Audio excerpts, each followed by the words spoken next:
happened in Georgia in last elections, in October last year, and what happened just a few days ago in Moldova, in Moldovan parliament, clearly changes the equation. And I would say at this certain moment, it is a setback for our European choice and for Europe's new horizons. It is a clear setback because big money was poured into Georgian elections, and the government that did all the reforms for the last 8 years, because of this financial manipulations and very big money in a country where PPP per capita is still around $6,000, certainly played its decisive role. And as a result, we got into a situation when things are getting much more unclear, and there are many questions asked, like asked at this conference. And a few days ago in Moldova, exactly the same scenario. Now again, money entering the Moldovan politics this time, again from the same destination, from the same origin, and again with the same goal to unsettle the balance. And again, the result that the government of our friend and a member of this family, Prime Minister Filat, was deposed, and again, Moldova's perspective for Vilnius became much more uncertain. And that's something that is reality. We have now this kind of situations and this kind of heavy pressures. In Georgia, in Moldova, we clearly have attempts to undermine independent-minded foreign policy of other countries of partnership, like Azerbaijan. And we see very much these attitudes of the same kind of movements in some other directions. And this is something that makes it very difficult for short term for pro-European forces in those countries. But on the other hand, I still remain very optimistic about long-term future for our countries. What we need to maintain now is not just declarations and positions. What we need to maintain is, in those countries, we need to maintain democratic system of government. Obviously, what we see as a pattern whenever this kind of money takes over is attempt to monopolize and get control over judiciary, over media, over local government, over the whole political system. If we can keep it intact, then in the conditions of democracy, in the conditions that there is no other alternative for our nations but Europe, I think things should be taken care of and we'll continue our movement.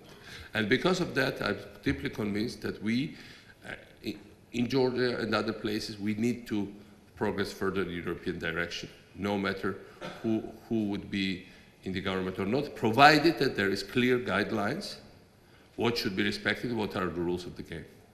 Because we don't have a single constituency, say in my country, that would even doubt whether Europe is relevant and whether we have other alternative but Europe.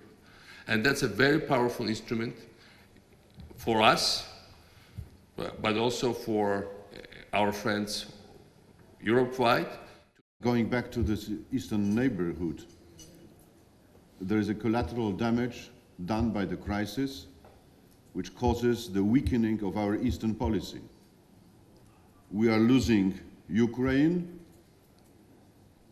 We never had any chance in Belarus, and I'm saying that to Ms. Milinkevich behind me.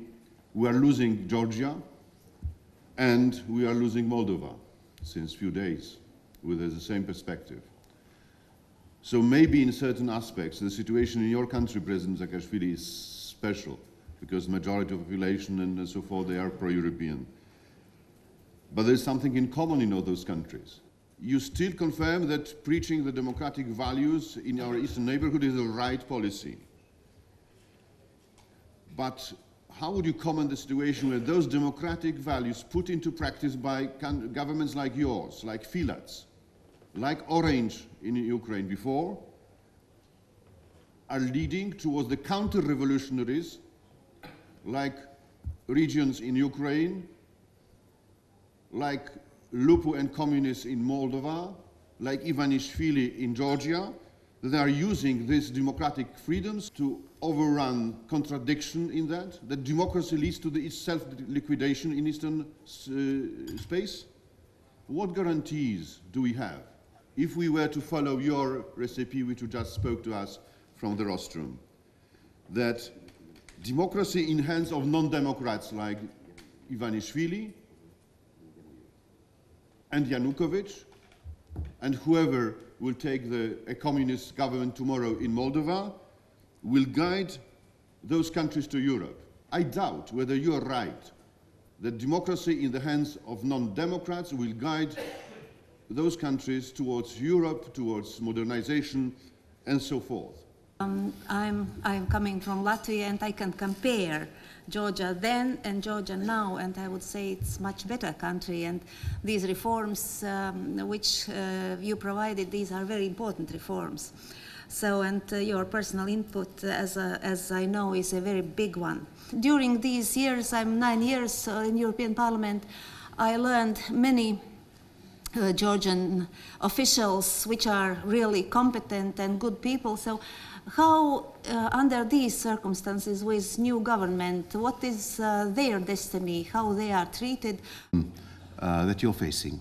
And it seems to me that this is a shared problem which is not really well understood in the pre-2004 European countries.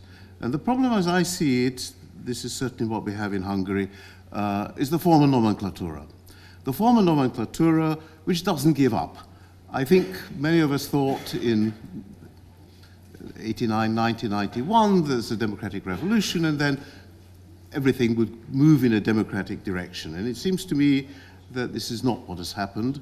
The members of the former nomenclatura have not disappeared.